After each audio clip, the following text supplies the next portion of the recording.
We're conditioned to focus in on boundaries. The boundary of the body, the boundary of another body, the edges of things. This helps us navigate and define the world and is a necessary function.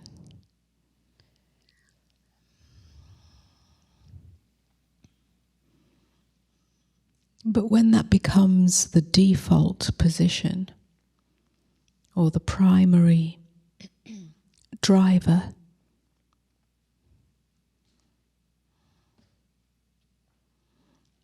then we are locked in to a subject-object relationship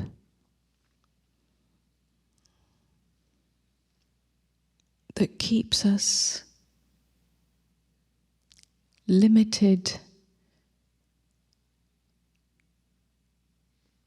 to a sense of being a separate self, navigating many other separate entities.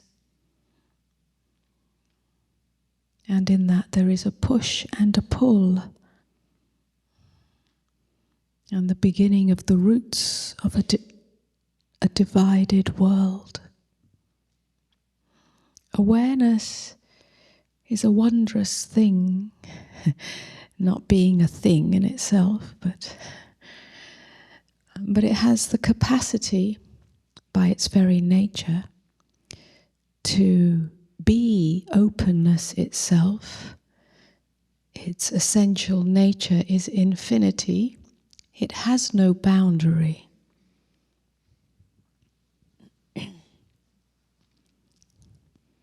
It has no edge.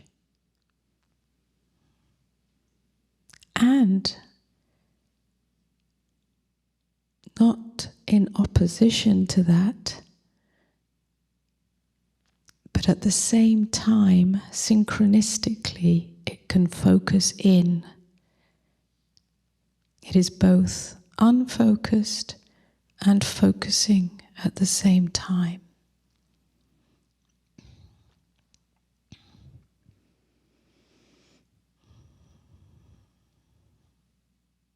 We can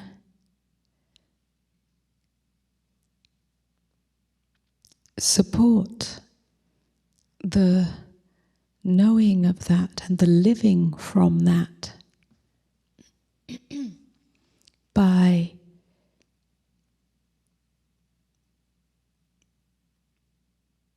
bringing attention to the unfocused aspect of awareness, because we're conditioned to focus in.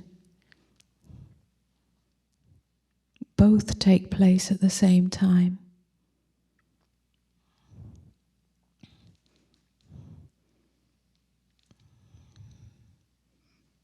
The soft gaze is a very, in some ways, simple, direct way of practicing this, of bringing attention to this.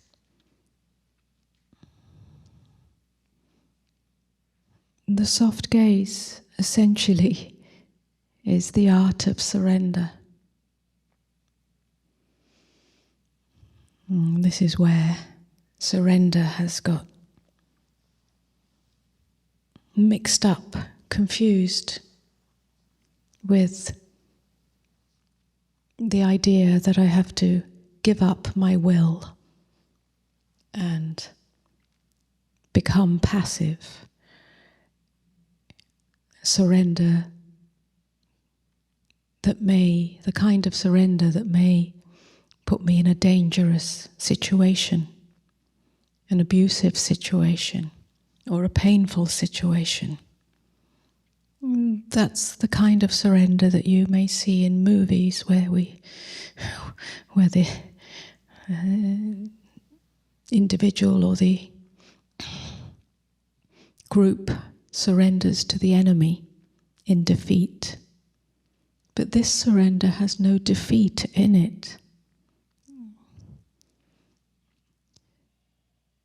surrender is simply the surrender of that mechanism of interpretation and interference.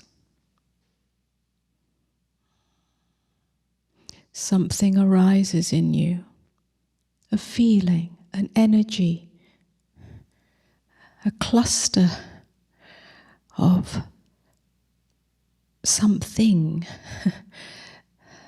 something felt, a texture. And without interpretation, it simply is. And interpretation comes in the form of, this is trauma. Yeah? Naming it, labeling it, fixing it, fixating on it. The soft gaze is intimate with the texture of that, but doesn't create a prison for it. It's free. And in that freedom, which is inner space, what has not been previously been met, which we call trauma, can be met, and there is no harm in that. I'm just using that as an example.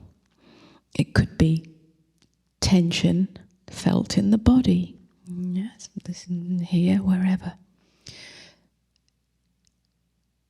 Practice the art of non-interpretation. This allows awareness, not awareness focused in, not mindfulness, but awareness, the whole field of the light of being, to penetrate that, not contain it and zoom in on it, to penetrate it. You could say to hold it, but holding also has a kind of container. This is without container. The container, if containment, if you like, or the holding, is in the very essence of openness itself. So perhaps you can see that surrender doesn't have a landing place, and that's why it often feels scary, at least initially, because it doesn't have a landing place. When we zoom in and interpret, there's a landing place for the mind. The mind goes, aha, this is what it is. I'm going to just carry on with the example of trauma, but it could be something else. This is trauma. Yeah, and then there's a further landing place. This is what's happened to me, and that's why it's like this now. Can you see how many conclusions are in there?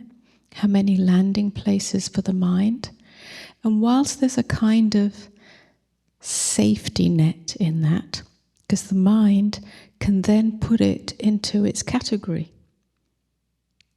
But what if there was no landing place?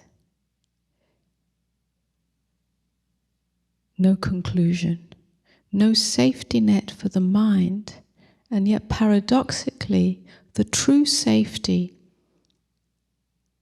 is in the no center. There's no center for it. It's open, and in that openness, love is revealed. True nature of love. Love is openness. And love is what makes everything whole.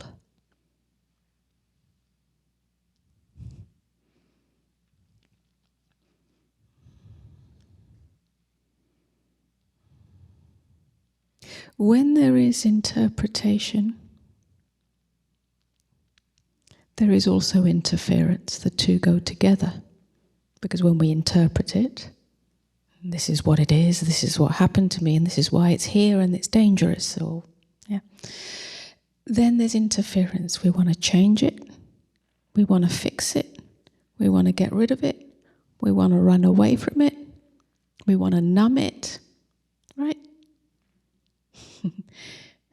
We want to do 1,000,001 different acrobatic maneuvers to get rid of it, to wipe it out. We could say that's violent. You want to destroy it. You want to expel it. That is a violent action. Love has no violence in it. Love isn't mollycoddling. Love isn't taking ownership of it, taking possession of it. Love has no control in it. It's the widest acceptance of what is. But that acceptance is not on the periphery of self, where I accept, I resign myself to the fact that this is how it is for me, or how it was for me, and therefore how it is for me. No. It's not on the periphery of self. Acceptance is the nature of openness. The entry to that, the doorway to that, is the soft gaze. You practice an inner soft gaze upon all that is.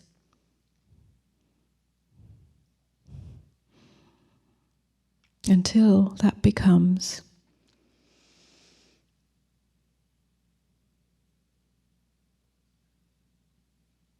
everything.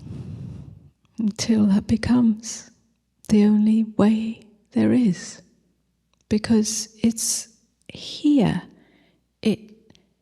It is your innocence. It is your innateness. It is your naturalness. It's just become seemingly occluded by the constant focus on subject-object definition, interpretation, and interference in its many forms.